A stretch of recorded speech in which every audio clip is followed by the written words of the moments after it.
ပျက်စီးခြင်းကြုံလာရင်ဘုံဘုံတို့တွေဟာငိုကြရမှာနော်မငိုဘူးဆိုတာကကိုယ်စိတ်ထဲက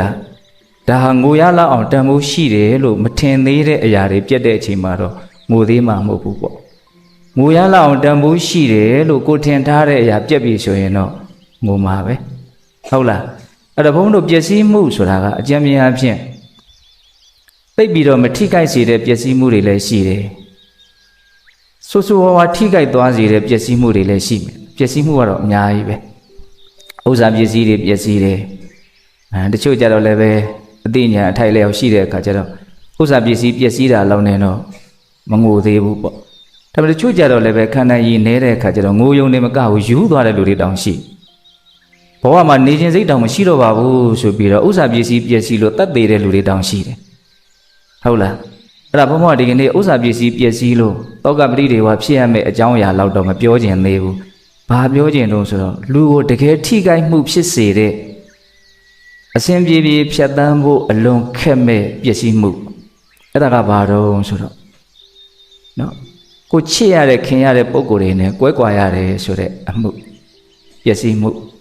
အဲ့ဒါပျက်စီးမှုပဲလေဘာပျက်စီးသွားတာတော့အတူတူနေရတယ်ဆိုတဲ့အခြေအနေပျက်စီးသွားတာဟုတ်တယ်မဟုတ်လားအဲ့ဒီအတူတူနေရတယ်ဆိုတဲ့အခြေအနေပျက်စီးသွားတာကိုလူတွေဟာသိပြီးတော့တိမခံနိုင်ကြဘူးစိုးရိမ်ကြတယ်ငိုကြွေးကြတယ်ဟုတ်လားနောက်ဘုံဘုံတို့နာခြင်းတရားနဲ့တွေ့လာတဲ့အခါမှာဒါဘာကြောင့်နာခြင်းတရားဖြစ်တာတုံးလို့မေးရင်ဒီနာခြင်းတရားဟာဘာပျက်စီးမှုလဲလို့မေးရင်ဘယ်လိုပြောမလို့ကျမ်းမာရေးပျက်စီးတာဟုတ်လားခန္ဓာကိုယ်နေတာထိုင်တာရှိနေတဲ့အခြေအနေလေးပြက်သွားတာအခုသာဘုံဘုံတို့ကနေတာထိုင်တာရှိနေတဲ့အခြေအနေကိုတန်ဖိုးထားအောင်မှမသိတာကွက်ကောမလေးငါရတောက်လိုက်တာအခုဘာယောဂမလားမရှိဘူးကောင်းလိုက်တာလို့လူတွေဟာဒီဟာလေးကိုအတိအမှတ်ပြုတ်ခဲတယ်ပေါ့နော်ဟာတကယ်နေမကောင်းထိုင်မကောင်းဖြစ်ပြီဆိုတော့မှဒီနေတာထိုင်တာရှိခဲ့တဲ့အနေအထားလေးကိုအလွန်လွမ်းတယ်ပေါ့တခါတလေတရက်လောက်ရှိသေးတယ်နေမကောင်းတာကလွမ်းလာပြီနေကောင်းနေတဲ့အခြေအနေလေးကိုပြန်ရောက်ချင်လာပြီဟုတ်လားအဲ့တော့ကျမ်းမာရေးဖောက်ပြန်နေနော်နာရတယ်ဆိုတာနေတာထိုင်တာရှိတဲ့ကျမ်းမာတဲ့အခြေအနေလေးပါဖြစ်သွားတာတော့ပြတ်သွားတာဒါလည်းပျက်စီးမှုပဲနော်အဲ့ဒီပျက်စီးမှုနဲ့ကြုံရင်လည်းဘုံဘုံတို့ရဲ့စိတ်ဟာအလွန်ထိခိုက်ရလိမ့်မယ်ဟုတ်လားဆေးရုံဆေးကမ်းမှာစိတ်ကူးလေးနဲ့နေကြည့်လိုက်အရန်စိတ်ပြက်စရာကောင်းပါလေမသွားလို့လည်းမရဘူးတကယ်ပြက်နေပြီဆိုရင်သူတို့ကမှပြင်နိုင်တာကိုဟုတ်လားနောက်ထပ်ဘုံဘုံတို့အကြီးအမားဆုံးပျက်စီးမှုကဘာလဲဆိုတော့ရှင်သန်မှုပျက်စီးတာသေခြင်းတရားနဲ့တွေ့လာတဲ့အခြေအနေတစ်ခုပေါ့နော်အဲ့ဒီရှင်သန်မှုပြက်တာကတော့သူကအရာအလုံးပြက်တယ်လို့တောင်ဆိုနိုင်ပါလေသူတော်ကောင်းတရားတော့ပြက်တယ်လို့တော့မပြောနိုင်ဘူးပေါ့လေသူတော်ကောင်းတရားရှိနေရင်သေလည်းပဲသူတော်ကောင်းတရားတော့မပြက်ဘူးကျန်တာတွေကတော့အကုန်ပြက်မှာပဲနော်ကိုမိသားစုဆိုတာတွေကလည်းကိုသိပြီဆိုတာနဲ့ကိုမိသားစုလို့မဟုတ်တော့ဘူးစဉ်းစားကြည့်နော်အခုကတော့အလုံးကိုပဲအရေးပါပြီးတော့အရာရောက်ပြီးတော့ကိုယ်ဟာမှတကယ်ကိုပဲဓမ္မဓာဆိုပြီးတော့နော်သိမ့်ထားကြရတာဟုတ်လားစိတ်ထဲမှာသိပြီဆိုရင်အဲ့ဒါဟာကိုယ်နဲ့ဘာမှမဆိုင်တော့ဘူးကိုမိသားစုလည်းမဟုတ်တော့ဘူးဥစ္စာပစ္စည်းတွေကလည်းကိုဥစ္စာပစ္စည်းတွေမဟုတ်တော့ဘူးကိုလှုပ်လက်စအလုပ်တွေကလည်းကိုနဲ့ဘာမှမဆိုင်တော့ဘူးတကယ်ပဲနော်သေသေးချာချာစဉ်းစားကြည့်သေခြင်းတရားဟာအရာအလုံးပြတ်တာပါဟုတ်လားအဲ့တော့ပစ္စည်းမှု၃မျိုးဘုံဘုံခုပြောလိုက်တယ်ကျမ်းမာရေးပစ္စည်းခြင်းအတူနေရမှုပစ္စည်းခြင်းကွက်ကွာခြင်းပေါ့ကျမ်းမာရေးပစ္စည်းခြင်းနာမှုနော်ရှင်သန်မှုပစ္စည်းခြင်းသိမှုအဲ့ဒီ၃ခုသောပစ္စည်းခြင်းဟာဒကာဓမ္မတို့ပုထုဇဉ်တတ္တဝါတွေကိုအကြီးအကျယ်နှိပ်စက်နိုင်ပါတယ်အဲ့ဒါတွေကိုပေါ့မတွက်နဲ့ပေါ့နော်ဟောအဲ့ဒါတွေကတော့ပုံမှန်တိုင်းလာတာပါသူတို့ကတော့ပေါ့တယ်လေးတယ်လို့မရှိပါဘူးကိုအဲ့ဒါကိုခန္ဓာကြီးရှိမရှိဆိုတဲ့ဥစ္စာကို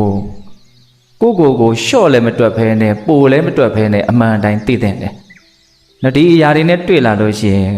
ငါအဆင်ပြေမဲ့ငါလားအဆင်မပြေမဲ့ငါလားဆိုတာကိုဘာလို့ထားဖို့လိုတော့ကြွတင်ပြီးတော့မှန်မှန်ကန်ကန်တွေးတော့ဆင်ခြင်နားလည်ထားဖို့လိုတယ်ပေါ့ဟုတ်လားအဲ့ဒါကိုတွေးပြီးတော့အဲ့ဒီအခြေအနေမျိုးတွေကြုံလာတဲ့အခါမှာကိုယ့်ရဲ့စိတ်ကိုနော်စိုးရိမ်မှုငိုကြွေးမှုကမနှိမ့်ဆက်အောင်ဘုံဘုံတို့တွေကဘာလုပ်ရမလို့သတိပဋ္ဌာန်တရားကိုကြွတင်ပြီးတော့ကြိုးမအထောက်ထားရမယ်တော့သတိပဋ္ဌာန်တရားအားထုတ်ရင်ရရှိမဲ့အကျိုးကျေးဇူးဒီပင်လင်စဉ်းစားလိုက်တဲ့အခါမှာကိုယ့်ကိုအားထုတ်ဖြစ်ဖို့အတွက်တွန်းအားတစ်ခုဖြစ်နေတာကိုအံ့ဩဖွယ်ရမတွေ့ရဘူးလားတွေ့ရတယ်ဒါမျိုးတာနော်ပျက်စီးချိန်မှာမငိုရလေအောင်ဆိုတာ ဟုတ်လားတဘုံတို့တရားအထုတ်တယ်ဆိုတာဘုံဘုံစိတ်ထဲမှာတွေးမိတာအဓိကတော့ရည်ရွယ်ချက်နှစ်ခုပေါ့အခုလောလောဆယ်လည်းပဲငြင်းငြင်းအေးအေးချမ်းချမ်းသာသာကောင်းကောင်းမွန်မွန်လေးနေခွင့်ရအောင်နော်တရားလေးအထုတ်ပြီးတော့နေရတာအထုတ်နေရတဲ့အခိုက်မှာကိုစိတ်ဟာချမ်းသာတယ်ငြိမ်အေးတယ်သူ့အဆင့်လေးနဲ့သူပေါ့ဟုတ်လားပြီးရင်ဒါနဲ့ပြီးသွားသလားဆိုတော့မပြီးဘူးနော်ဒီချမ်းသာမှုလေးကအနာဂတ်အဆင်မပြေမှုနဲ့တွေ့လာတဲ့အခါမှာလည်းအများကြီးသူ့ကိုဖေးမလိုက်မယ်အဲ့တော့ဘုန်းတို့တရားအထုတ်တယ်ဆိုတာပြစ္ဆုတ်ပံလဲချမ်းသာဖို့အနာဂတ်မှာလည်းပဲဆင်းရဲစရာအကြောင်းနဲ့တွေ့လာတဲ့အခါမှာမဆင်းရဲဘဲနဲ့နေနိုင်ဖို့ဆိုတဲ့ဒီရည်ရွယ်ချက်ဒီအကျိုးကျေးဇူးနှစ်ခုကိုမျှော်ကိုးပြီးတော့လုပ်ရမှာဟုတ်တယ်မဟုတ်လားအခုပြောနေတာကပြစ္ဆုတ်ပံမှာချမ်းချမ်းသာသာနေဖို့ဆိုတဲ့ရည်ရွယ်ချက်ကိုတတထားပြီးတော့ဟုတ်လားကိုပြေလေအောင်မဖြည့်ရှင်းနိုင်လောက်သေးဘူးလို့ထင်ရတဲ့ပျက်စီးမှုနဲ့ကြုံလာတဲ့အခါမှာချမ်းချမ်းသာသာနေဖို့ဆိုတဲ့ရည်ရွယ်ချက်နဲ့လည်းပဲတရားအထုတ်ရမယ်ပေါ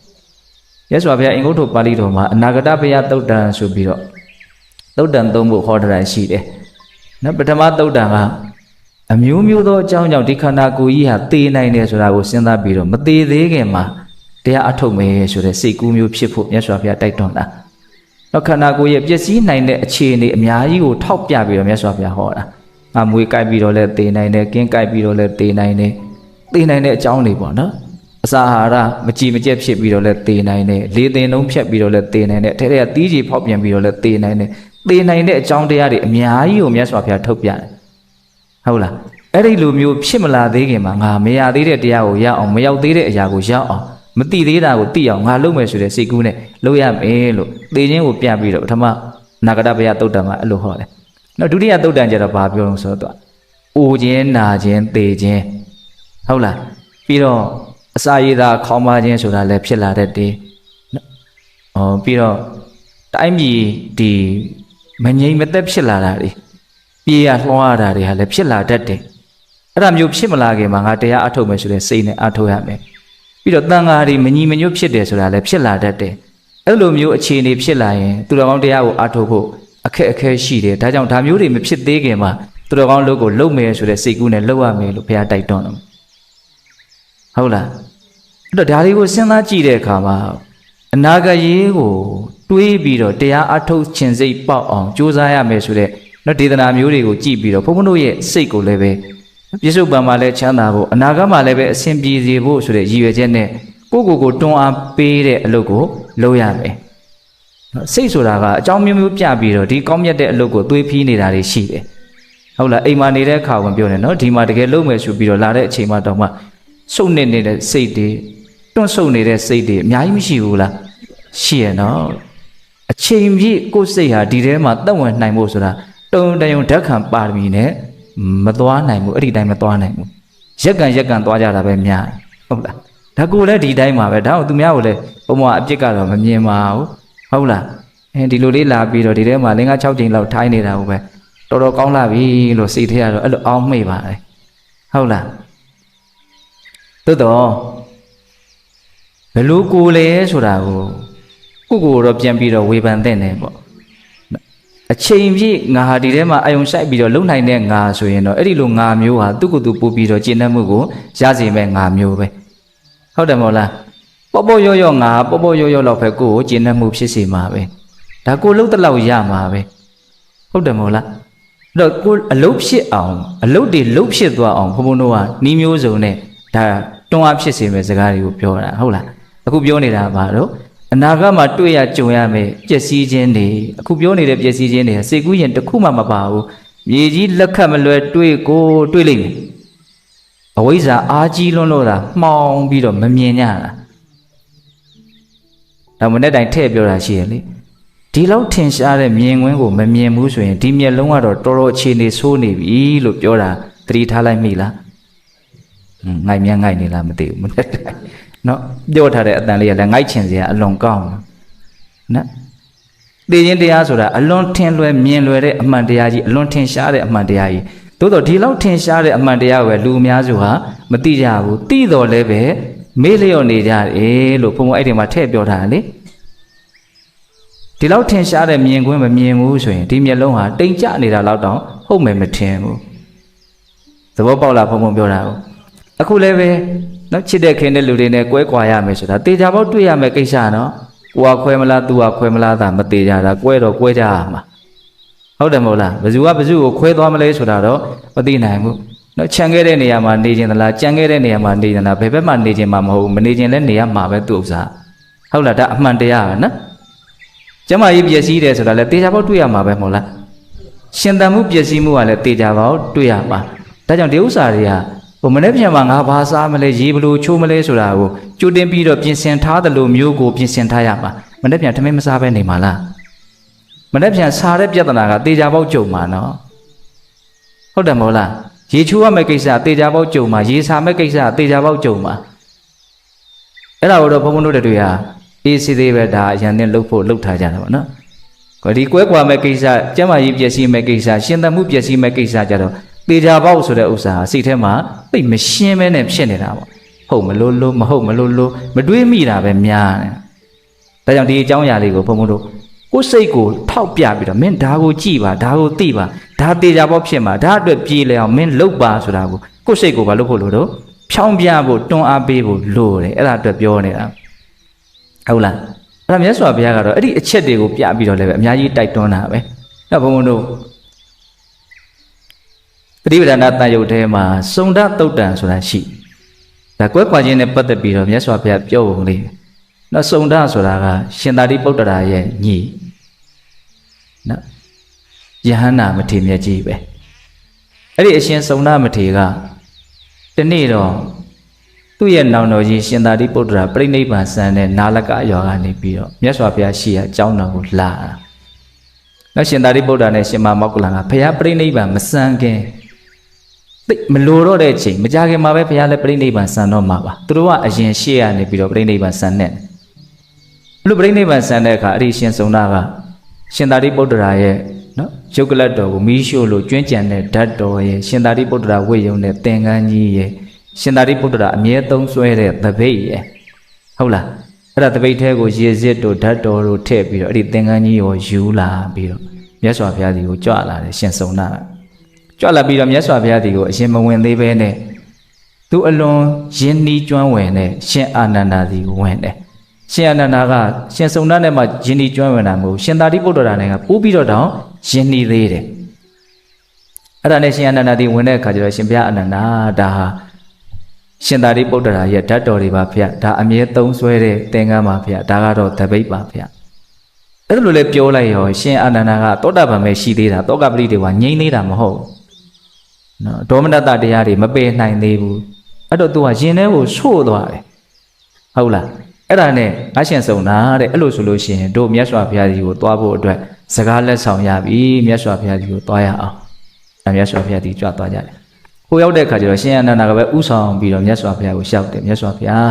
းဒါဟာရှင်သာရိပုတ္တရာကိုင်းခဲ့တဲ့တပိတ်ပါဗျာဒါဟာသုံးဆွဲခဲ့တဲ့သင်္ကန်းကြီးပါဗျာဒါဟာရှင်သာရိပုတ္တရာရဲ့ဓာတ်တော်တွေပါဗျာအဲ့လိုရှောင်ရင်းနဲ့ရှင်သာရိပုတ္တရာပြိဋိဘံစံတယ်လို့ကြားတဲ့ကစပြီးတော့အမှန်သူကြားနေတာကြားပါပြီသူရည်အန်နေတယ်ဆိုတာလည်းကြားတာကြားနေပြီရှင်သာရိပုတ္တရာနာမကျမ်းဖြစ်နေတယ်ရှင်သာရိပုတ္တရာပြိဋိဘံစံသွားတယ်ဒါကိုကြားလိုက်တဲ့ကစားတဲ့ဘယ်ဟာအရှိဘယ်ဟာနောက်ဘယ်ဟာတောင်ဘယ်ဟာမြောက်ဆိုတာတောင် तू မသိဘူးတဲ့သောတာပန်ပုဂ္ဂိုလ်တယောက်ရဲ့နော်ဒီခွဲခွာခြင်းရဲ့အပေါ်မှာတုံ့ပြန်တဲ့တုံ့ပြန်မှုအော်စရာကြီးနော်အရက်မျက်နာတွေတောင်ညံထဲမှာမထင်ရှားဘူးတဲ့ဘုံဘုံကတော့ဘယ်လိုလေးခံစားအောင်ဆိုအမြဲတမ်းခေါင်းကိုခြားခြားလဲမူးနောက်နေတာနဲ့တူတယ်ဟုတ်လားအဲ့ဒါတရားတွေလည်းသူ့စိတ်ထဲမှာမထင်ဘူးတဲ့ခန္ဓာကိုယ်ကြီးကလည်းအမြဲတမ်းလေးလံနေတယ်အဲ့ဒါလိုသူခံစားချက်ကိုရှောက်တဲ့အခါမှာမြတ်စွာဘုရားအာနန္ဒာတဲ့တာရိပုတ္တရာကတင့်ရဲ့သီလသမာဓိပညာတွေကိုယူပြီးတော့ပြိဋိဘံဆံသွားလို့လားတဲ့မေးလိုက်တာတော့ခက်စိမ့်စိမ့်ကြီးပဲနော်တင့်ရဲ့သီလသမာဓိပညာတွေကိုယူပြီးတော့ပြိဋိဘံဆံသွားလို့လားလို့မြတ်စွာဘုရားအဲ့လိုမေးတော့မြတ်စွာဘုရားတဲ့အဲ့လိုယူပြီးတော့ပြိဋိဘံဆံသွားတာတော့မဟုတ်ပါဘူးတဲ့ဒါပေမဲ့လို့ရှင်သာရိပုတ္တရာဟာနော်တန်ဃာတော်တွေရဲ့အပေါ်မှာတပည့်တော်တို့ရဲ့အပေါ်မှာအလွန်တရာမှအာကိုအာရပြုရတယ်မျက်နှိုးဝေရကောင်းတဲ့ပုဂ္ဂိုလ်ဖြစ်တဲ့အတွက်ကြောင့်သူအဲ့လိုခံစားရတဲ့အကြောင်းကိုမြတ်စွာဘုရားကိုရှောက်အဲ့ဒီမှာမြတ်စွာဘုရားကအရှင်သာရိပုတ္တရာပြိဋိဘံဆန္ဒနဲ့ပတ်သက်ပြီးတော့ဒီရှင်အာနန္ဒာကိုပြောတဲ့စကားလေးတွေဒါလေးတွေကရိုးနေအောင်ကြားဖို့နေတဲ့စကားလေးပဲမယ်လို့အလွန်ကောင်းတယ်နာနုတံအာနန္ဒမေယပฏิကိစေဝအခတံအာနန္ဒာတဲ့ငါအစာတွေကစပြီးတော့ကြိုတင်ပြီးတော့ ကျိန်ဖန်များစွာသင်တို့ကိုငါပြောဘူးတယ်မဟုတ်လားတဲ့အဲ့ဒီလူလေးလေးကစပြောတာနော်နနုတအာနန္ဒမယပရိကိစေဝအခတံဘာတွေပြောခဲ့တာတော့မြတ်စွာဘုရားအစာရေအစာကြိုတင်ပြီးတော့သဗ္ဗေဟိပိယေဟိမနာပေဟိနာနာဘာဝဝိနာဘာဝအညထဘာဝတံကုတ္တထအာနန္ဒလဗ္ဗယန္တဇာတံဘုဒ္ဓံသင်္ခဏပလောကဓမ္မနောတံဝတ္တမာပလုစီတိနေတံဌာနဝိဇတိတဲ့အဓိပ္ပာယ်ကသဗ္ဗေဟိအလုံးစုံကုန်သောပိယေဟိချစ်အပ်ကုန်သောမနာပေဟိမျက်နှိုးအပ်ကုန်သောတတ္တဝသင်္ခါရတို့နှင့်နာနာဘာဝရှင်ခွဲကိုရခြင်းတည်၎င်းဝိနာဘာဝသေခွဲကိုရခြင်းတည်၎င်းအညထဘာဝဘဝချပြီးတော့ဘဝတစ်ပါးသည်ဖြစ်ပြီးတော့ကိုရခြင်းတည်၎င်းကွက်ကွာခြင်းအမျိုးမျိုးပေါ့အဲ့ဓာတွေဟာတဲ့နော်ယန္တန်ဇာတံဘုဒ္ဓသင်္ခဏပလောကဓမ္မဖြစ်လာတဲ့တရားကြီးပွားလာတဲ့တရားပြုပြင်ရတဲ့တရားပျက်စီးသွားတဲ့တရားတွေမှာဒီလိုကွဲကွာခြင်းတရားတွေမဖြစ်ပါနဲ့လို့ဘယ်မှာတောင့်တလို့ရနိုင်မလဲတဲ့အဲ့လိုတောင့်တလို့ရနိုင်စရာအကြောင်းလောကမှာမရှိဘူးတဲ့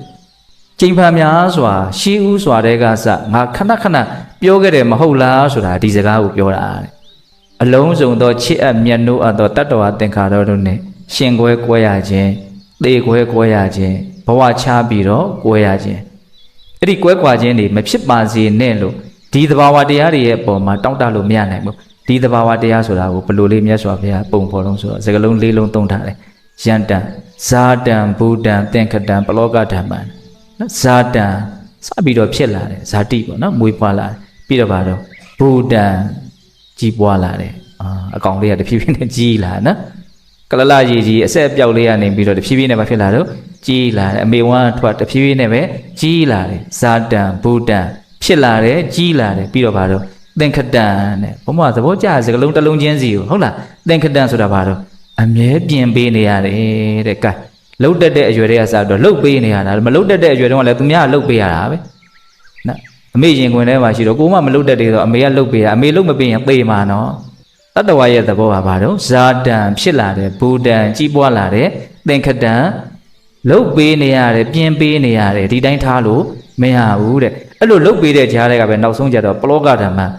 သွားတာပဲတဲ့ပြတ်သွားတာပဲဘဝရဲ့သမိုင်းလို့တော့ပြောခြင်းတယ်ကျုပ်ကဟုတ်လားမွေးဖွားလာတယ်ကြီးထွားလာတယ်ပြုပြင်ပေးရတယ်ဘလို့ပဲလှုပ်ပြီးတော့ပြတ်သွားတယ်ဒီလိုသဘာဝတရားတွေရဲ့ပုံမှာကွဲကွာခြင်းတရားတွေမဖြစ်ပါစေနဲ့လို့ဘယ်မှာတောင့်တလို့ရနိုင်မလဲအဲ့လိုဖြစ်เสียအကြောင်းရှိကိုမရှိဘူးတဲ့ဒီစကားမျိုးကိုငါကြိမ်ဖန်များစွာပြောခဲ့ပြီမဟုတ်လားရှင်သာရိပုတ္တရာသေလို့စိတ်ထဲမှာဘာမှထိခိုက်မနေနဲ့လို့ရှင်အနန္ဒာကိုအဲ့လိုပြောတာအဲ့ဒီမှာဆက်ပြီးတော့မြတ်စွာဘုရားပြောတာလေးဟာစိတ်ဝင်စားစရာကောင်းတယ်တတ္တမတိဟအာနန္ဒအတ္တတိပဝိရဒအတ္တတရဏအနေညတရဏဓမ္မတိပဓမ္မတရဏအနေညတရဏနော်ဟိုတနေ့ကလည်းပြောရတယ်နော်ဒီစကားလေးနော်တတ္တမတိဟအာနန္ဒဒါကြောင့်မို့လို့တဲ့အတ္တတိပဝိရဒကိုမှီခိုပြီးတော့နေကြအတ္တတရဏကိုအားကိုပြီးတော့နေကြအနေညတရဏကိုအားလွဲလို့ဘယ်သူမှအာမကိုပဲနဲ့နေကြနော်ဓမ္မတိပတရားကိုမှီခိုပြီးတော့နေကြဓမ္မတရဏတရားကိုအားကိုပြီးတော့နေကြအနေညတရဏတရားလွဲပြီးတော့တခြားဘယ်ရာကိုမှတကယ်အရေးတကယ်ပြီးနဲ့ကျုံလာရင်အားကိုရလိမ့်မယ်လို့လွယ်မမှတ်ထင်မဲနဲ့တရားကိုသာအားကိုပြီးတော့နေကြဒီထိခဏခဏကြားခဲ့တယ်နော်ဒါဆက်ပြီးတော့တရားကိုအားကိုရမယ်ဆိုတဲ့နေရာမှာတရားကိုဘယ်တရားကိုခေါင်းကောက်ပြီးတော့မြတ်စွာဘုရားညွှန်ပြတယ်ဆိုတော့တတိပဋ္ဌာန်တရား၄ပါးကိုခေါင်းကောက်ပြီးတော့ညွှန်ပြတယ်နော်ကိုအားကိုရမယ်ဆိုတာတရားရှိတဲ့ကိုအားကိုရမှာလို့ပြောလို့တဲ့အတွက်ကြောင့်တရားကိုအားကိုလို့ဆက်ပြောတယ်နော်တရားဆိုတဲ့နေရာမှာလည်းဘယ်တရားကိုအားကိုရမှာတော့ဟောနာမည်နဲ့တကွကွက်ပြီးတော့မြတ်စွာဘုရားတီးတန့်ထုတ်ပြီးတော့ပြောတယ်ဘယ်တရားတော့ဆိုတော့တတိပဋ္ဌာန်တရားတဲ့ကိုဘလို့ဖြစ်နေလဲဆိုတော့အမှန်တိုင်းတိနေတဲ့အလုပ်ဟာဉာဏ်ပညာကိုဖြစ်ထွန်းစေတယ်အဲ့ဒီဉာဏ်ပညာကအရာအလုံးကိုပြည်လည်သွားစေလိမ့်မယ်ဉာဏ်ပညာမရှိရင်ဘာမှပြည်လည်မှာမဟုတ်မပြည်လည်ဘူးဆိုတာဖြည့်ရှင်းတယ်လို့ပေါ့နော်ဖြည့်ရှင်းတယ်ဆိုတဲ့စကားလေးကြည့်ပါဦးဖြည့်တယ်ရှင်းတယ်ဖြည့်တယ်ဆိုတော့ဘာလို့ဖြည့်တာတော့ချီထားလို့ပေါ့ရှင်းမှရှုပ်တာကိုလာလေဖြည့်တယ်ဆိုတာဘာလို့ချီထားလို့ဖြည့်ရတာပေါ့ဘာတွေနဲ့ချီထားတာတော့တာယောစဉ်ကျိုးတွေနဲ့ချီထားတာအလွဲတွေအမားတွေနဲ့ချီထားတာဟုတ်လားအဲ့ဒါတွေချီထားတော့အဲ့ဒါနေရခက်တော့အကျင့်ကြက်ပြီးတော့အဲ့ဒါနေရခက်တော့တာအကုန်လုံးချီတုတ်ထားတာဆိုတဲ့အခါကျတော့အဲ့ဒါဖြည့်နိုင်လေးနေရတာသတ္တလေးပေါ့ရှင်းတယ်ဆိုတော့ဘာလို့ရှင်းရတာတော့ရှုပ်နေလို့ရှင်းရတာရှုပ်တာပိုးတောင်ဆိုးသေးတယ်ထင်တယ်နော်ရှုပ်နေတယ်ဆိုဥစ္စာကသူက ဖြေတာမှသူကနီလန်းလေးရစိတ်ထဲမှာရှင်းရှင်းလင်းလင်းလေးပေါ်နေတယ်လို့ရှိတယ်ရှုပ်တာကြီးကချီဝင်ဥပေါက်လို့ရှုပ်နေတယ်ဘယ်ဟာစလို့ဘာကင်လို့ကင်မှမသိလို့ရှုပ်ထွေးနေတယ်စာပေါင်းတိုက်ကြီးလို့ရှုပ်ထွေးနေတယ်ချီဝင်ဥပေါက်လို့ရှုပ်ထွေးနေတယ်ရိပ်ဖြက်ပြီးတော့ထုံးထားတဲ့မြက်ထုံးကြီးလို့ရှုပ်ထွေးနေတယ်လို့ဘုရားတင်စားပြီးတော့ခေါ်တာရှိဟုတ်လားအဲ့လိုဖြေမှုရှင်းမှုကိစ္စကိုဘယ်သူလုပ်ပေးနိုင်မလို့ထင်လဲပညာအမှန်သိမှုကပဲရှင်းနိုင်တာကိုယ်လည်းမရှင်းနိုင်ဘူးသူလည်းမရှင်းနိုင်ဘူးပညာမရှိလို့ကတော့ဘယ်သူမှမရှင်းနိုင်ဘူးနော်အဲ့ဒီလိုဖြေရှင်းနိုင်တဲ့ပညာကိုဘုံဘုံတို့ဘာလုပ်ရင်ရမှာတော့တတိထားနေတဲ့အလုပ်ကိုလုပ်ရင်ရနိုင်တယ်တဖြည်းဖြည်းနဲ့နားလေလာနားလေလိုက်ဩငါကတော့ငါမိုက်တာပဲမိုက်တော့လည်းခံရတာပဲဟုတ်လားမမိုက်ရင်မခံရဘူးနော်အဲ့ဒါလိုမျိုးမြတ်စွာဘုရားကတတိပဋ္ဌာန်တရားကိုအားကိုးကြဖို့ခေါင်းကောက်ပြီးတော့ဟောတာတတိပဋ္ဌာန်တရားပွားလို့ရှင်တရားတည်းဟူသောအားကိုးရမယ်တရားရှိပြီဆိုရင်အဲ့ဒီကိုဟာကိုယ့်အတွက်အားကိုးထိုက်ပြီးအားကိုးလောက်ပြီးဟုတ်လားအဲ့ဒါကွက်ကွာချင်းနဲ့ပတ်သက်ပြီးတော့မြတ်စွာဘုရားနော်အစဉ်ပြေအောင်နော်အတူနေရမှုရဲ့ပျက်စီးခြင်းနဲ့ကြုံလာတဲ့အခါမှာစိတ်ကိုနော်ဘလို့နီးနဲ့တတ်တာရစေမလဲဆိုတဲ့နီးလန်းကိုပေးသွားတယ်လို့မဆိုနိုင်ဘူးလားဆိုနိုင်တယ်ဒါကွက်ကွာချင်းနဲ့ပတ်သက်ပြီးတော့ပြီးရင်ဘုန်းဘုန်းတို့ဘာပျက်စီးခြင်းဟာသူ့ရဲ့ပိုးဆိုးလာမလို့ကျမ်းမာရေးပျက်စီးခြင်းဟာသူ့ရဲ့ပိုးဆိုးလိမ့်မယ်နော်ဖြုတ်ကနေဖြတ်ကနေသေသွားတော်သေးတယ်အဲသေတာတော့ဘယ်မှမတော်ပါဘူးလေဒါပေမဲ့ကျမ်းမာရေးမကောင်းပြီးတော့နော်သေပြန်သေးတော့မလွန်လားနေရခက်ထိုင်ရခက်နဲ့တခါတဲ့တပိန်ပိန်တလိန်လိန်ဖြစ်နေရတဲ့ကိစ္စကြီးကတုံးတန်ယုံစိတ်အခြေအနေနဲ့ရင်ဆိုင်နိုင်ဖို့မလွယ်ဘူးလို့ထင်ပါတယ်နော်ရေရှည်ဒုက္ခဝေဒနာတွေကနှိမ့်ဆက်လာပြီဆိုရင်စိတ်ဓာတ်တွေကလည်းကျလာမှာပဲလေစိတ်တွေကလည်းကြောင်ချောက်ချားတွေဖြစ်ကုန်မှာပဲအဲ့ဒီအခြေအနေကိုဘုံဘုံတို့မျောလင့်ထားနော်မတွေ့အောင်ရှောင်ဖို့ကတော့မကြိုးစားနဲ့နော်ဘောင်းဆိုဒီဥစ္စာကြီးကတွေ့ကိုတွေ့မဲ့ကိစ္စကြီးဘုန်းတော်ကအဲ့ဒီနီးကိုပဲသုံးညဖို့လူတွေဟာမသိမဲ့နဲ့တက်နေကြတယ်နောက်တစ်ခုဖြစ်လို့ရှင်မဖြစ်ချင်ဘူးခုနကရှောင်မလားဒီနားကရှောင်မလားမရနိုင်တာကြီးကိုလူတွေကကြိုးစားခြင်းညတယ်နော်ထိုက်နည်းနည်းလေးပဲနည်းနည်းလေးလောက်ပဲနော်စေဝါတွေကောင်းလို့နည်းနည်းလေးလောက်ပဲတတ်တာရတဲ့အပိုင်းတွေတော့ရှိမယ်ပေါ့ပြီးရင်တော့ဒီလိုပဲမပြေမလဲနဲ့ပဲသွားရတာပါအဓိကကတော့ဒီဥစ္စာကိုရင်ဆိုင်နိုင်တဲ့မင်းမလောက်ဆိုးဆိုးကွာငါဒီဟာနဲ့ပတ်သက်ပြီးတော့နော်ကြော်လွှားသွားနိုင်တဲ့စိတ်ရှိဖို့ဒီဥစ္စာကသာလေတကယ်တမ်းဘုန်းဘုန်းတို့အတွက်အာကိုအာရာပြုရမယ့်အရာဆိုတာကိုအရင်နားလည်ထားဖို့လိုတယ်ဟုတ်လားအဲ့ဒါလိုကျမ်းမာရေးပျက်စီးခြင်းဆိုတဲ့နာခြင်းနဲ့ပတ်သက်ပြီးတော့လည်းပဲဘုရားကဘာကိုအားကိုးဖို့တိုက်တွန်းလဲဆိုတာကိုလည်းပဲတုတ်တန်လေးတစ်ပုဒ်ပြပြီးတော့ဘုံဘုံပြောပြမယ်နော်ဘုံတို့အဲ့ဒီသတိပဋ္ဌာန်တန်ယုတ်ထဲမှာပဲခိလာနာတုတ်တန်ဆိုပြီးတော့မှတ်တမ်းတင်ထားတာရှိတယ်အဲ့ဒါကနော်ရှင်သာရိပုတ္တရာတို့ရှင်မမောက္ကလန်တို့ပြိဋိဘံစံသွားပြီလို့ထင်ပါတယ်မြတ်စွာဘုရားနော်နောက်ဆုံးဝေလူဝရွာမှာဝါဆိုတယ်တဲ့ဘုရားပြိဋိဘံစံကဒီအဲ့ဒီဝါဆိုတဲ့အချိန်မှာမြတ်စွာဘုရားမှာအကြီးအကျယ်ကျမ်းမာရေးပြက်တယ်ကျမ်းမာရေးကဘယ်လောက်ထိပြက်တုံဆိုလို့ရှိရင်ဒီတိုင်းသာပြက်ထားလိုက်ရင်ပြိဋိဘံစံသွားမှာတဲ့နော်မြတ်စွာဘုရားဘာမှကြိုးပမ်းအားထုတ်မှုမရှိဘူးဒီတိုင်းပြက်ထားလိုက်မယ်ဆိုရင်အဲ့ဒီဖောက်ပြန်မှုကအသက်ကိုချွေသွားမယ်ဖောက်ပြန်မှုမျိုးပေါ့အဲ့တော့မြတ်စွာဘုရားစဉ်းစားတယ်တဲ့မဖျားတို့မြည်ဒီတာဝကတွေကိုအတိမပေးရပဲနဲ့ပြိဋိဘံစံရိုးထုံးစံမရှိဘူးဒါကြောင့်ငါလည်းပဲတာဝကတွေကိုတပည့်တွေကိုအတိမပေးရသေးဘူးပြိဋိဘံမစံသေးဘူးပြိဋိဘံစံချိန်မကြသေးဘူးပေါ့အဲ့ဒါကြောင့်မလို့ဒီငါခန္ဓာကိုယ်ကြီးကိုနော်ဖလားတမပတ်နဲ့နော်ပြိုတော့မဲ့အိမ်ကြီးကိုနော်ကြားတွေထောက်ပြီးတော့ထားတယ်လို့မျိုးလွန်းကိုအိုမင်းရွဲနေတဲ့လှဲအိုကြီးကိုဟိုနာကျိုးနဲ့တုတ်ဒီနာကျိုးနဲ့တုတ်ကျိုးတွေများစွာနဲ့တုတ်ဆိုင်ထားတယ်လို့မျိုးခန္ဓာကိုယ်ကိုတရားရည်ဟူသောကြားနဲ့ထောက်ထားမယ်တရားရည်ဟူသောကျိုးတွေနဲ့တုတ်ထားမယ်လို့မြတ်စွာဘုရားအဲ့လိုစိတ်ကူးတယ်တဲ့နော်တရားရဲ့စွမ်းအင်ကိုလည်းမြင်ကြည့်နော်တရားကြားနဲ့မထောက်ဘူးဆိုရင်မြတ်စွာဘုရားရဲ့ခန္ဓာအိမ်ဟာပြိုကိုပြိုမှာတရားကျိုးနဲ့သာချီတုတ်မထားဘူးဆိုရင်မြတ်စွာဘုရားရဲ့ခန္ဓာရည်ဟူသောလှဲကြီးဟာအကုန်ပျက်စီးသွားမှာဒါမြတ်စွာဘုရားဖလားတမပတ်ဝင်စားပြီးတော့နော်တရားရည်ဟူသောကြားနဲ့ထောက်ထားတယ်တရားရည်ဟူသောကျိုးနဲ့ချီတုတ်ထားတယ်အမြတ်စွာဘုရားသက်သာသွားတယ်တဲ့သက်သာသွားတဲ့အခါကျတော့ညနေခင်းလေးမှာကြောင်းရှိကနော်နေပူဇာလေးမှာမြတ်စွာဘုရားထွက်ပြီးတော့နေပူဇာလေးလှုံတယ်အဲ့ဒါရှင်အနန္ဒာကမြတ်စွာဘုရားကိုနှိမ့်နှဲပေးရင်းနဲ့မြတ်စွာဘုရားအခုမြတ်စွာဘုရားကျမ်းမာရေးကောင်းလို့လားတော်တော့တယ်ပေါ့နော်မြတ်စွာဘုရားကျမ်းမာရေးဖောက်သွားတာကိုတည်တဲ့ကစပြီးတော့စောတော်ကလည်းပဲပြောတယ်အရက်မျက်နှာတွေလည်းသူမှမထင်ရှားတော့ဘူးတရားတွေလည်းဘာမှမသိတော့ဘူးခန္ဓာကိုယ်ကြီးကလည်းအမြဲတမ်းလေးလံထိုင်မှန်ပြီးတော့အဲ့လိုဖြစ်နေတယ်ဒါပေမဲ့တပည့်တော်တခုတော့တွေးမိတယ်တဲ့။အော်မြတ်စွာဘုရားက နောက်ဆုံးစကားကိုမပြောရဘဲနဲ့တော့ပြိဋိဘံဆံမှာမဟုတ်ဘူးအခုမြတ်စွာဘုရားနောက်ဆုံးစကားကိုမပြောရသေးဘူးဒါကြောင့်မြတ်စွာဘုရားပြိဋိဘံတော့မဆံတော့ဘူးဆိုတာကို तू သိတယ်တဲ့အဲ့ဒါကြောင့်မလို့ तू စိတ်ကလေးကနည်းနည်းတတ်တာရတယ်တဲ့အဲ့လိုပြောတဲ့ခါကျတော့မြတ်စွာဘုရားအာနန္ဒာတဲ့သင်တို့ကငါးစီကနေပြီးတော့ဘလို့နောက်ဆုံးစကားကိုမျှော်လင့်နေကြတာတော့တဲ့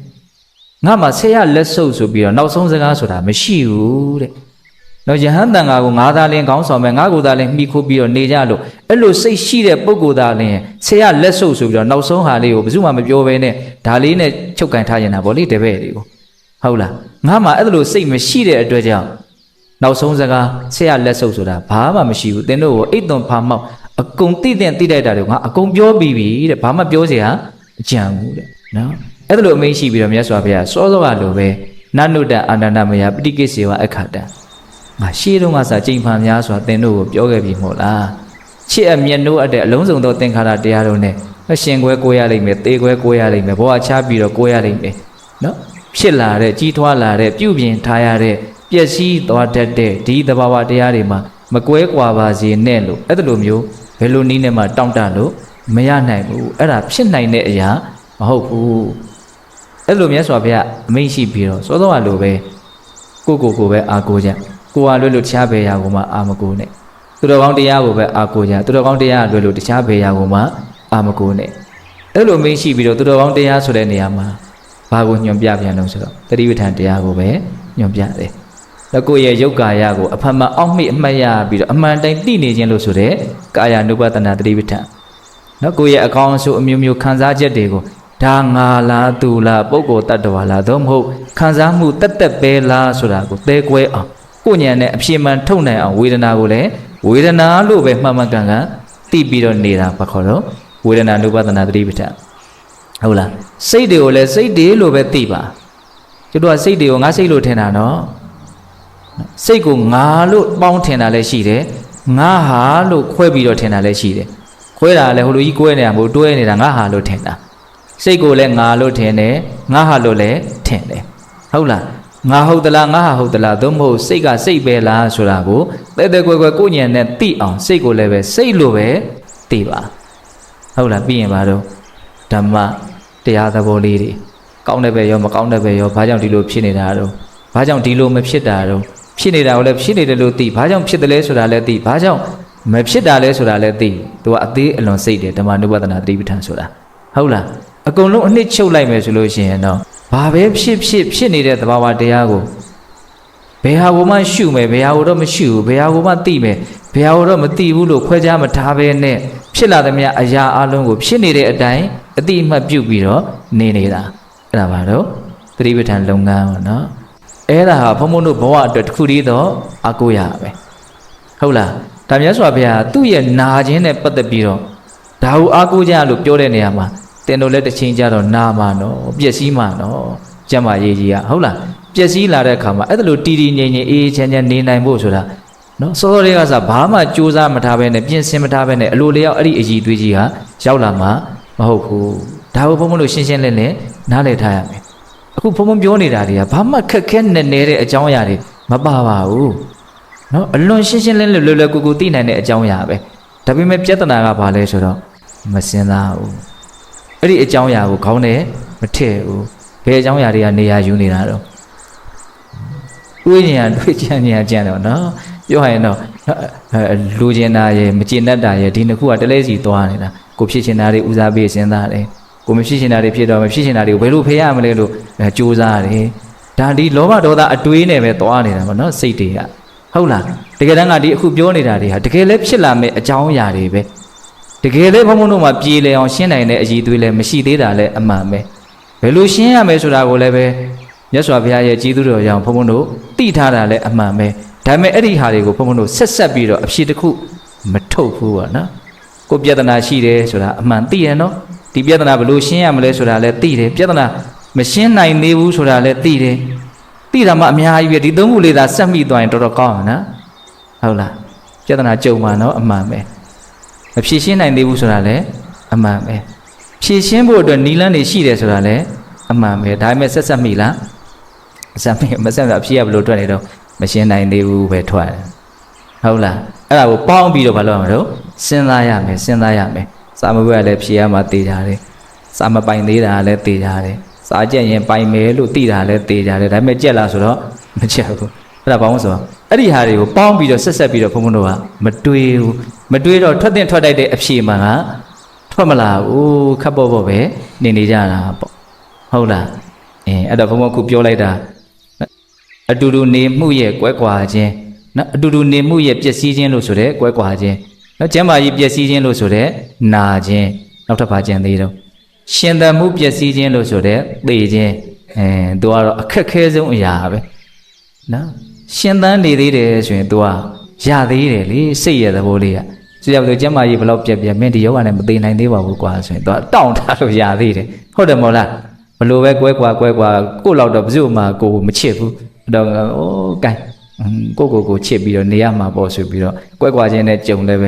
နော်ရှင်နေသေးတယ်ဆိုလို့ရှိရင်သူကတောင့်ပြီးတော့နေလို့ရသေးတယ်ဟုတ်တယ်မဟုတ်လားအခုကဘာမှမကြံတော့ဘူးအကုန်ဖြတ်မှာနော်ရှင်သန်မှုပျက်စီးတယ်သေဆုံးခြင်းရင်ဆိုင်နိုင်မှုအခက်ခဲဆုံးအရာပါပဲဟုတ်လားရင်ဆိုင်နိုင်မှုအခက်ခဲဆုံးအရာအဲ့ဒါကိုလည်းဘုန်းဘုန်းတို့ဘာနဲ့ရင်ဆိုင်ရမှာလို့မေးရင်ဒီသတိပဋ္ဌာန်တရားပွားများပြီးတော့ရရှိလာတဲ့အသိဉာဏ်နဲ့ပဲဆက်ပြီးတော့ရင်ဆိုင်ရမှာ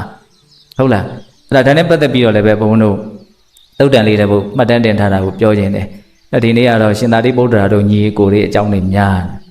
းနော်ရှင်သာရိပုတ္တရာမှာနောက်ထပ်ညီတစ်ယောက်ရှိသေးတယ်သူကဥပသေနရဲ့စုံနာရဲ့ရေဝရရဲ့ဆိုတော့ညီက3ယောက်ရှိတယ်စာလာတိတုပစာလာစာလာဥပစာလာတိတုပစာလာလို့ညီမကလည်း3ယောက်ရှိတယ်ရှင်သာရိပုတ္တရာအကိုကြီးပေါ့သူ့မှာညီမ3ယောက်ညီ3ယောက်ရှိတယ်ရေဝရကလည်းပဲငယ်ငယ်လေးနဲ့အလွန်စွမ်းထက်ပါတယ်အခုပြောမှာဥပသေနနော်ဥပသေနလည်းယဟန္တာမထေပါပဲအဲ့ဒါတနေ့တော့သူ့တပည့်တွေရောနရှင်သာရိပုတ္တရာရောရှင်သာရိပုတ္တရာရဲ့တပည့်တွေရောယဟန်တော်တွေတော်တော်များများဟိုကြောက်ကူကြီးအကြီးကြီးထဲမှာစုပြီးတော့တရင်သုံးနေတာရှိတယ်ကြုံရနေကြတာပါပဲမြတ်စွာဘုရားခေတ်ကယဟန်နေဘယ်နာလို့ဆွဆွမြဲရှိကိုအရှင်ပြည်တဲ့နေရာအရှင်ပြည်သလိုနေနေတာပဲဒါယဟန်တာတွေဖြစ်သွားပြီဆိုတဲ့အခါကျတော့လည်းပဲဘာပူစရာရှိမှလဲဘာမှလည်းပဲမပူတော့ဘူးပူစရာလည်းဘာမှမရှိတော့ဘူးဟုတ်လားအဲ့တော့သူတို့လောကမှာအသက်ရှင်နေတယ်ဆိုတာသူတို့အတွက်ရှင်းနေတာမဟုတ်တော့ဘူးလို့ဘုံဘုံကတော့အဲ့လိုခံစားရတယ်ဟုတ်လားလူတွေကိုအသိဉာဏ်ရအောင်လူတွေငြိမ်းချမ်းအောင်ချမ်းသာအောင်မေတ္တာတွေပေးမယ်အသိဉာဏ်တွေပေးမယ်ဆိုတဲ့စိတ်နဲ့ပဲရှင်းသန်းနေတာဖြစ်တဲ့အတွက်ကြောင့်ဘယ်နေရာနေရလို့မှလည်းပဲသူတို့မှဘာမှထူးခြားမှာမဟုတ်အဲ့တော့အဆင်ပြေသလိုပဲနေကြတာပေါ့ဟုတ်လားအဲ့လိုနေရင်းနဲ့ဒီနေ့တော့အဲ့ဒီသူတို့နေတဲ့လှိုင်းမူကြီးကမွေစိုးတွေအလွန်ပေါ်တယ်ကြောက်ကြားတယ်မှာမွေလေးတွေကလည်းနေကြတယ်အဲ့လိုနေရင်းနဲ့အဲ့ဒီလှိုင်းကူကြီးထဲမှာဒီရှင်ဥပသေနကဒီသင်္ကန်းကိုပခုံးတစ်ဖက်ဖော်ပြီးတော့ပေါ့ပါပေါ့နော်နေလေနေခင်းမှာသင်္ကန်းချုပ်ပြီးတော့သူနေတာအဲ့လိုသင်္ကန်းချုပ်နေတော့မှအပေါ်ကနေမွေလေးနှစ်ကောင်ကဆော်ရင်းနဲ့သူ့ရဲ့ပခုံးပေါ်ကိုလိမ့်ကြလာမွေကလည်းဘလောက်တောင်ကြောက်စရာကောင်းတော့ဆိုတော့ထိတာနဲ့အစိတ်တက်တဲ့မွေမျိုးတဲ့ကြိုက်တာမဟုတ်ဘူးနော်ထိတာနဲ့တောင်စိတ်တက်တကူလုံးအစိတ်တည်နေမှာပါဟုတ်လားဒါထိတာနဲ့စိတ်တက်တယ်ဆိုတော့ပြင်းဆိုတော့စိတ်တက်တခါတက်လာတဲ့ခါကျတော့ယဟန္တာမထေရမြတ်ကြီးဆိုတော့တိတာပေါ့ဟာဒါပြင်လို့ရတဲ့ပျက်စီးမှုမဟုတ်ဘူးဆိုတာသိတယ်ခဏနေရင်ဒီဥစ္စာကြီးကအကုန်လုံးဖျို့ဖျဲပြက်သွားတော့မှဆိုတော့သိတယ်ဒီအစိတ်ကတကူလုံးရှိတဲ့သွေးတွေကိုဖျက်ဆီးပြီးတော့အာယုံကြောတွေအကုန်ဖျက်ဆီးပြီးတော့အကုန်လုံးကိုဖျက်ဆီးပြစ်တော့မှဆိုတာသိတယ်သိတဲ့အခါကျတော့ तू ကဒီကူကြီးထဲမှာပျက်စီးသွားလို့ရှိရင်ဒီယဟန်တွေအလုတ်ရှုပ်လိုက်မယ်လူတွေနေတဲ့နေရာပျက်စီးသွားတာပေါ့ဒါကြောင့်ပြင်ဘက်ကို तू ကထုတ်စေခြင်းတယ်အဲ့ဒါနဲ့ရုပ်တရက်ဖလားသမဘဝင်စားပြီးတော့ဒီခန္ဓာကိုယ်ကူပြင်မဲ့မရောက်ခင်မှာမပျက်စီးပါစေတည်းလို့နော်တရားရဲ့အစွမ်းကလည်းအံ့ဩစရာကောင်းတယ်နော်ဒါပေမဲ့လို့အမြဲတမ်းကြီးတရားကြီးကမပြည့်အောင်တော့ဘာမှမလုပ်နိုင်ဟုတ်လားဘယ်ရာနဲ့မှလုပ်လို့မရအဲ့ဒါလိုလေးအဋိဌာန်လိုက်တဲ့အခါကျတော့အခိုက်အတန့်ဒါကိုမလုပ်ထားတော့တားဆီးထားတာပေါ့နော်အဲ့လိုတားဆီးထားပြီးတော့ယဟန်တွေကိုပြောတယ်ငါရှင်တို့ငါခန္ဓာကိုယ်ကြီးကဟောဒီကိုယ်ထဲမှာနော်ဟိုဖွဲပြားတွေလို့တစားသည်တမွသည်ပြိုကွဲမသွားသေးခင်မှာဒီခန္ဓာကိုယ်ကြီးကိုညောင်ဆောင်မို့မတင်ပြီးတော့ဂူပြင်ဘက်ကိုထုတ်လိုက်လို့ခိုင်းသူ့ကိုယ်သူတော်မှညောင်ဆောင်မို့မတက်နိုင်တော့ဗျာကြီးမပြစ်အောင်ပဲသူဖလားသမပတ်နဲ့အဘိညာဉ်တရားတွေနဲ့တမာတိတရားတွေပညာတွေတရားတွေနဲ့ဘောက်ထောင်ထိန်းထားတာအဲ့လိုပြောတဲ့အခါကျတော့ရှင်သာရိပုတ္တရာကရုပ်တရက်အံ့ဩသွားတာပေါ့နော်ကြည့်ရတာဘာမှလည်းဖြစ်တာလည်းမမြင်ရဘူးပေါ့နော်ဒါဟုတ်ပဲငါခန္ဓာကိုယ်ကြီးဟာနဖွဲပြားတွေလို့ တမွားဒီတဝါဒီတခါတည်းပြိုကွဲမသွားသေးခင်မှာပြင်းမဲ့ထုတ်ကြလို့ပြောနေတာဘာကြောင့်အဲ့လိုပြောတာတော့အဲ့ဒါနဲ့မေးတဲ့အခါကျတော့ तू ရှင်းပြတယ်နမွေဆိုသူ့ပေါ်ပြုတ်ကြလာလို့ပြတ်တော့မယ်ပေါ့ဒီခန္ဓာကိုယ်ဟာအဲ့လိုပြောတဲ့အခါကျတော့ရှင်သာရိပုတ္တရာကဒါနောက်လာနောက်သားတွေအတွက်အလုပ်လုပ်တယ်လို့ဘုံဘွားတော့ထင်ပါတယ်ငါရှင်တဲ့တင့်ကိုကြည့်ရတာအိမ်ဒီပြက်တာတခုမှမရှိဘူးကြည်လင်းနေတယ်မျက်လုံးကလည်းမျက်လုံးတိုင်းကြည်ကြည်လင်းလင်းပဲနောက်အသားရည်ကလည်းကြည်ကြည်လင်းလင်းပဲဘာမှပျက်စီးနေတာကိုဖောက်ပြန်နေတာကိုမတွေ့ရဘူးပေါ့နော်ဒီလိုအနေအထားမျိုးကိုနော်ခဏနေရင်ဒီခန္ဓာကိုယ်ကြီးပျက်စီးတော့မယ်လို့သိနေတဲ့လူတယောက်ဟာဘာကြောင့်ဒီလိုနေနိုင်တာတော့နော်သိချင်းတရားကိုသူဘလို့မှကိုမဖြုံတဲ့သဘောမတုံလှုပ်တဲ့သဘောတုံလှုပ်ကြောင်းတရားတွေလည်းအကုန်ပယ်ပြီးသားဆိုတော့ဒါသူကပဂရိအတိုင်းကြည်လင်အေးချမ်းနေတာပေါ့နော်ဘလောက်အားကြစရာကောင်းတော့ဟုတ်လားဘာကြောင့်အဲ့ဒီလိုဖြစ်ရတာတော့လို့မေးတဲ့အခါကျတော့ तू ဘာပြောတော့ဆိုတော့အဲ့ဒီထဲမှာတော့ तू ကအတွင်းအာယတနာ6ပါးနဲ့ကင်ပြီးတော့ပြောတယ်နော်ဘုံဘုံတို့ခန္ဓာကိုယ်ကြီးကိုနားလည်အောင်ကြိုးစားတဲ့နေရာမှာနော်ရှုတော်မျိုးစုံကနေပြီးတော့မြတ်စွာဘုရားသင်ပေးတယ်နော်ယုံနံဆိုပြီးတော့တိတတ်တဲ့သဘောမတိတတ်တဲ့သဘောနော်ဒီလိုနှစ်စုစုပြီးတော့သင်ပေးတာရှိတယ်နောက်ခန္ဓာ၅ပါးဆိုပြီးတော့ယုတ်အစုကိုတစုဝေဒနာတင်ညာသင်္ခါရဝိညာဉ်ဆိုတော့နာမ်ကို၄စု၅စုစုပြီးတော့သင်ပေးတာနားလည်အောင်ရှင်းပြတာတွေရှိတယ်အခုပြောရအောင်ဆို6စုစုပြီးတော့ရှင်းပြမှာနော်6စုကဘာတုံးဆိုတော့မျက်စိနာနာလျှာကိုယ်စိတ်ဟုတ်လားမျက်စိနာနာလျှာကိုယ်စိတ်ယုတ်က5မျိုးတောင်ဖြစ်သွားတယ်နော်ခန္ဓာ၅ပါးမှာတော့ကယုတ်က1မျိုးတည်းနာက4မျိုးခွဲပြီးတော့ပြောတာ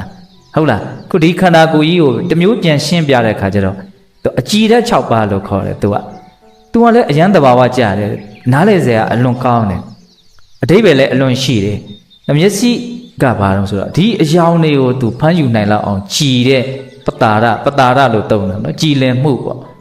အဲ့ဒီအယောင်နဲ့ဒီမျက်စိအကြည်ရုပ်ကကျန်တဲ့ရုပ်နဲ့မတူဘူးဒီအယောင်ရုပ်နဲ့ဒီမျက်စိပတာရရုပ်နဲ့တွေးလိုက်တာနဲ့ဝိညာဏဓာတ်ဖြစ်ပေါ်လာတယ်မှန်တဲ့ဒီဘက်ကအယောင်နဲ့ထင်လာတယ်အရေးဟာထင်းလာတယ်ဒါဥမာလေးတစ်ခုပေါ့နော်စောင်းကြိုးလေးကိုလက်နဲ့ခတ်လိုက်တယ်အတန်ဟာ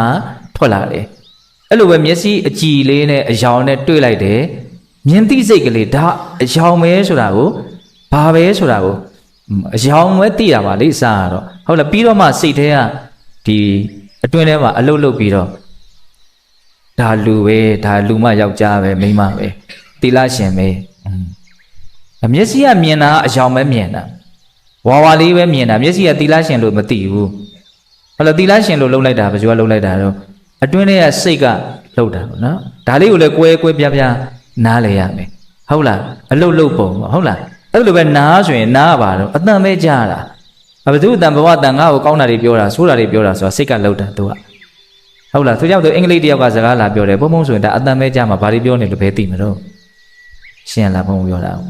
ာဘာပြောတာလို့သိတာကဘယ်သူကသိတာတော့စိတ်ထဲကသိတာပေါ့နော်အဲ့တော့ခန္ဓာအိမ်ကြီးကိုအကြည်တဲ့6ပါးနဲ့ဖွဲ့စည်းတည်ဆောက်ထားတယ်တဲ့မျက်စိရယ်နားရယ်နှာခေါင်းရယ်လျှာရယ်ကိုယ်ရယ်ပြီးတော့ဗါတော့စိတ်ရယ်ဟုတ်လားအဲ့မှာရုပ်ပတာရ5ခုဟာအာယုံကိုသူ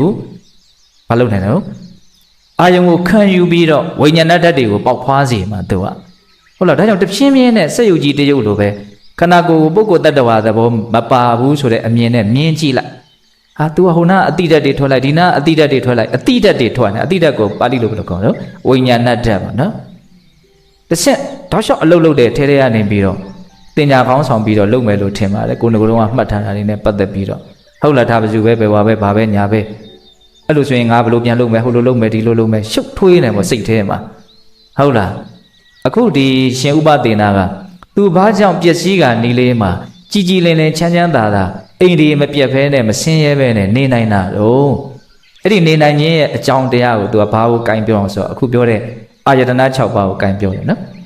အကြည်တဲ့6မျိုးလည်းဘုံဘုံပြောလိုက်တယ်အာယတနာ6မျိုးလို့လည်းခုပြောလိုက်တယ်အာယတနာဆိုတာအာယုန်နဲ့ရဲ့တီယာကိုအာယတနာလို့ခေါ်တယ်နော်မျက်စိဆိုလို့ရှိရင်အယောင်ရဲ့တီယာဟုတ်လားဒါဘုံတို့ဒီအာယတနာ6ပါးသူအတွင်းအာယတနာ6ပါးရှိတယ်အပြင်အာယတနာ6ပါးရှိတယ်အစ္ဆတိကာယတနာဘာဟိရာယတနာလို့အဲ့လိုလေးသုံးတယ်ဒီလိုပါဠိလေးတွေကိုနားထဲကိုရင်းနှီးအောင်လုပ်နော်ဒါတကယ်လက်တွေ့ဘဝမှာကိုဖြတ်သန်းနေတဲ့အခြေအနေတွေပါပဲဒါတွေကိုနားလည်ခြင်းဟာတကယ်ပညာရှိတယောက်ဖြစ်စေလိမ့်မယ်ပေါ့ဟုတ်လားဒါကြောင့်ခန္ဓာအိမ်ကိုဘယ်လိုတည်ဆောက်တာတော့အတွင်းအာယတနာ6ပါးနဲ့တည်ဆောက်ထားတယ် ပြင်မပတ်ဝန်းကျင်လောကကြီးဟာဘာတွေတုံးဆိုတော့ခုနပြောတဲ့အာယုံ6ပါးပေါ့ဟုတ်တယ်မဟုတ်လားအကြောင်းတွေရှိမယ်အတန်တွေရှိမယ်အနတ်တွေရှိမယ်ရတာတွေရှိမယ်တော့တွေ့ထိမှုကိုဖြစ်စေတဲ့တော့တကြီးတွေရှိမယ်ပေါ့ဓာတ်တဘာဝတွေရှိမယ်ဟုတ်လားဒီအာယတနာ12ပါးကိုလည်းပဲတော့ကြည်ကြည်ပြန့်ပြန့်နားလေသင့်တယ်ပေါ့မြတ်စွာဘုရားကဒီအာယတနာ12ပါးနဲ့ကင်ပြီးတော့တဘာဝတရားတွေအကြောင်းကိုနားလေအောင်ရှင်းပြတဲ့တုတ်တန်တွေအများကြီးရှိတယ်ဟုတ်လားဘုန်းတို့အလွန်ထင်ရှားပါတယ်နော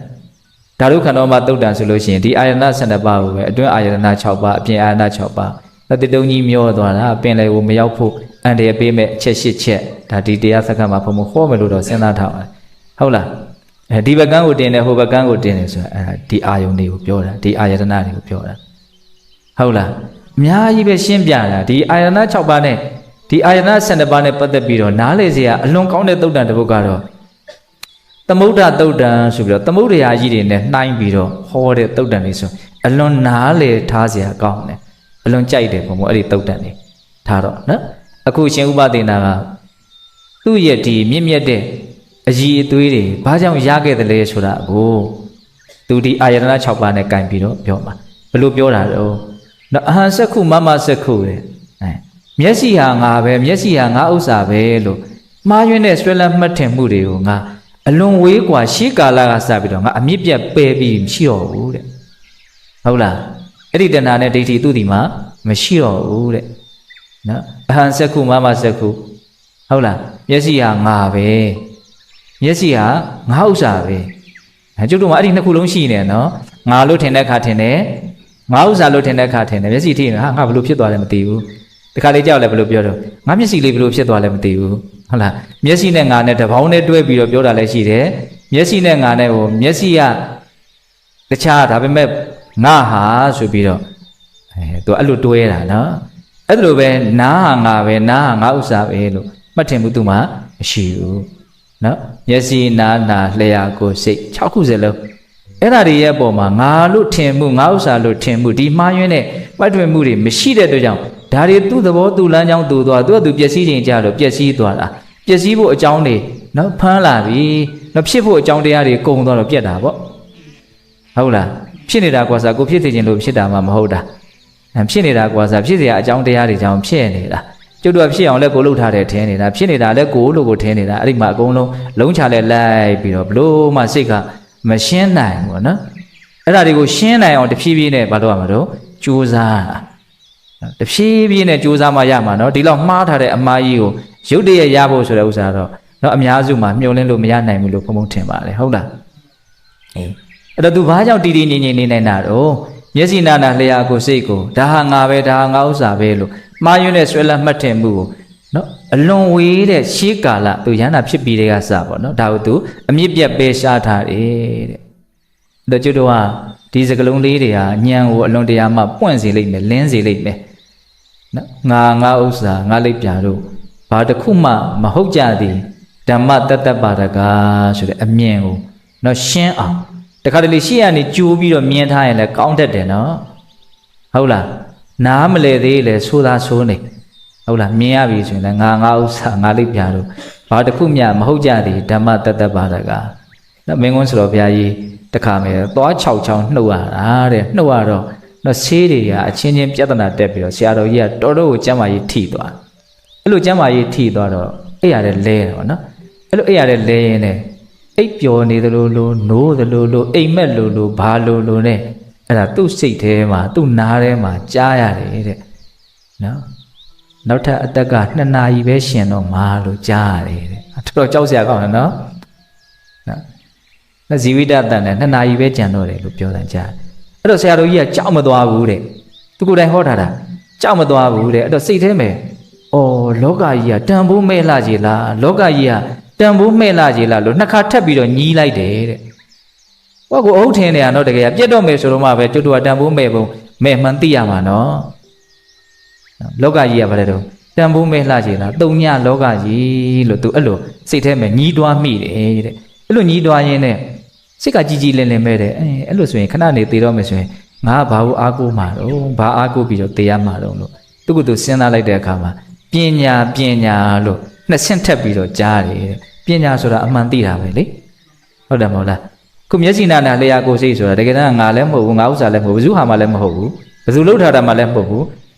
သူရှိရဖြစ်เสียအကြောင်းရှိလို့ဖြစ်ပေါ်နေတဲ့သဘာဝတရားတတ်တတ်တွေပဲတကယ်တမ်းကအဲ့ဒါကိုအမှန်သိရင်ဘာခေါ်တော့ပညာကျွတ်တော့အဲ့ဒါကိုသိတာမသိသေးဘူးဒါပေမဲ့ရသော်ဘုရားရဲ့ကျေးဇူးကြောင့်မှန်မှန်ကန်ကန်တော့ကြားဘူးနေပြီကြားဘူးနေတာတွေတန်ဖိုးထားရမှာနော်ဒါဘာခေါ်တော့တုတ္တမယဉာဏ်ပေါ့နော်အထိုက်လျောက်ဒီဥစ္စာကိုလက်တွေ့စူးစမ်းတယ်ဟုတ်လားလေ့လာကြည့်တယ်စိတ်ဓာမယဉာဏ်တွေအသုံးချနေတာဘာမရှိဘူးလားရှိတယ်ဟုတ်လားထိုက်တလောက်တော့နားလေတယ်ဒါပေမဲ့နားလေမှုကထပ်ပြီးတော့နားလေဖို့လိုနေသေးတယ်အဲ့ဒါလိုဉာဏ်မျိုးကိုဘာလို့ခေါ်တော့အနုဘောဓဉာဏ်လို့ခေါ်တယ်ထပ်ပြီးတော့လိုသေးတဲ့အတိဉာဏ်မပြည့်စုံသေးတဲ့အတိဉာဏ်ပฏิဝေဒဉာဏ်ဆိုတာပြည့်စုံသွားထွန်းဖောက်ပြီးတော့သိသွားဘာမှထောက်ထပ်မလိုတော့ဘူးဒါမဲ့ဉာဏ်ပုံဉာဏ်တွေကိုပြောတာဟုတ်လားအခုဘုန်းဘုန်းတို့ကအဲ့ဒီဉာဏ်မျိုးမရသေးဘူးထပ်ပြီးတော့ဖြည့်ရအောင်မယ်ရှိတော့ရှိနေပြီဒါပေမဲ့မပြည့်စုံသေးဘူးပေါ့နော်ဟိုထိုက်တလောက်တော့လင်းနေတယ်ဒါပေမဲ့တဲတဲကွဲကွဲမြင်လောက်အောင်လင်းနေတာမျိုးမဟုတ်သေးဘူးဒါဘုံဘုံစိတ်ထဲပေါ်တဲ့ဥမာလေးတွေကိုပြောနေတာပါဟုတ်လားနော်ဒါကြောင့်မလို့ဘာပဲဖြစ်ဖြစ်ပညာအမှန်သိတဲ့ပညာငါဥစ္စာငါလိပ်ပြတော့ဘာတစ်ခုမှမဟုတ်ကြသည်ဓမ္မတတ်ပါတကားဒါတွေကတရားသဘောတွေနော်တရားသဘောတွေလို့ပြောတော့တရားဆိုရင်မြင့်မြတ်တာလို့ကြီးစိတ်ကထင်နေမှလဲစိုးရသေးတယ်ဒီနေရာမှာရည်ရွယ်တဲ့တရားဆိုတာတဘာဝတရားကိုရည်ရွယ်တာဟုတ်လားပူတယ်အေးတယ်သူမြင့်မြတ်တာလည်းမဟုတ်ယုံညံ့တာလည်းမဟုတ်သူဖြစ်နေတဲ့သဘာဝတရားကိုရည်ညွှန်းတာဟုတ်လားတရားဆိုတာကအဓိပ္ပာယ်နှစ်မျိုးရှိရနော်အကျဉ်းများပြီဟုတ်လားတကယ်မြင့်မြတ်တဲ့မတရားဖို့တရားသီလသမာဓိပညာဒါလည်းပါတော့တရားပဲဟုတ်တယ်မဟုတ်လားကုသလဓမ္မအကုသလဓမ္မဟောဓမ္မဆိုတဲ့စကားလုံးလေးနဲ့တွဲသုံးတယ်နော်ကုသိုလ်မှဓမ္မမဟုတ်ဘူးအကုသိုလ်လည်းဓမ္မလို့တွဲသုံးတယ်အဲ့ဒီဓမ္မကမြင့်မြတ်မှုကိုရည်ညွှန်းတဲ့စကားလုံးမဟုတ်ဘူးတဘာဝကိုရည်ညွှန်းတဲ့စကားသဘောပေါက်လားအခုဒီနေရာမှာဗာပြောတော့ငါဥစ္စာငါလိပ်ပြာတို့ဘာတစ်ခုမျှမဟုတ်ကြသည်ဓမ္မတတ်ပါတကားဒီနေရာမှာပြောတဲ့ဓမ္မကလောကုတ္တရာတရားဓမ္မတွေကိုရည်ရွယ်တာမဟုတ်ဘူးနော်တဘာဝလေးတွေသဘောတရားတွေလို့ပြောချင်တာငါလည်းမဟုတ်တဲ့ငါဥစ္စာလည်းမဟုတ်တဲ့ဘယ်သူဟာမှမဟုတ်တဲ့တက်သူ့ဟာသူအကြောင်းအကျိုးဆက်ပြီးတော့ဖြစ်ပေါ်ပြောင်းလဲနေတဲ့သဘာဝတရားတွေလို့ပြောချင်တာအဲ့ဒါကိုမြင်ရင်စောတော့ငါဥစ္စာဆိုတဲ့အမြင်ဟာအားနေသွားမှာပဲယုံနံကိုယုံနံလို့မြင်ရင်ပုဂ္ဂိုလ်တ attva လို့မြင်တဲ့အမြင်ဟာအလိုလိုအားနေမှာပဲနော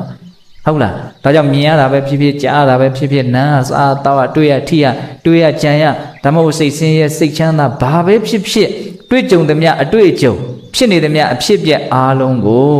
ဘာနဲ့သုံးသပ်နိုင်ရင်အလွန်ကောင်းလို့ပညာနဲ့သုံးသပ်နိုင်ရင်အလွန်ကောင်းပဲဘယ်လိုသုံးသပ်မလို့ငါဥစ္စာငါလိပ်ပြာတို့ဘာတစ်ခုမှမဟုတ်ကြသည်ဓမ္မတတ်ပါတကားအဲ့လိုသုံးသပ်ရင်းနဲ့တရားအထုတ်ရရောက်နေတယ်နော်ဒါဆရာတော်ကြီးကသူကပညာအလွန်ကြီးတဲ့ပုဂ္ဂိုလ်ဆိုတော့ तू အဲ့ဒါမျိုးကိုသဘောကျတာလို့အဲ့ဒီတည်းမှာလဲဖွင့်ဟပြပြောတယ် तू ကဒီစပင်စကကမ္မထံခေါ်တာပေါ့ရှင်ရာဟုလာကိုမြတ်စွာဘုရားဟောခဲ့တဲ့တရားပဲနော်ဒီမျက်စိနာနဲ့လျာကိုစိတ်အာယတနာတွေနဲ့ကင်ပြီးတော့ဟောတာဒါဟာမြဲလားမမြဲဘူးမမြဲဘူးဆိုရင်ကောင်းလားဆိုလားအကောင်းမဟုတ်ဘူးမြဲလည်းမမြဲမကောင်းတဲ့တရားတွေကိုငါလို့လှုပ်တဲ့လားငါဥစ္စာလို့လှုပ်တဲ့လားမလှုပ်တဲ့ဘူးအဲ့ဒီမှာနေတံမမနေသောဟမသမီနမေသောအတ္တဒါဟာငါလည်းမဟုတ်ဘူးငါဥစ္စာလည်းမဟုတ်ဘူးတဘာဝတရားတွေလို့အဲ့လိုယထာဘုဒ္ဓံတမ္ပပညာယတထဗံအမှားတို့နေတိုင်းရွတ်နေတာဟုတ်လားဧဝမေတံယထာဘုဒ္ဓံတမ္ပပညာယတထဗံဒါပါတော့မှန်ကန်တဲ့တဘာဝကြတဲ့အမြင်တွေပညာရဲ့စကလုံးတွေပဲဟုတ်တယ်မဟုတ်လားဘယ်ကနေစကားတွေထွက်သွားတော့ရှင်ဥပဒေနာနော်ခန္ဓာကိုယ်ကြီးကခဏနေပြည့်စည်တော့မယ်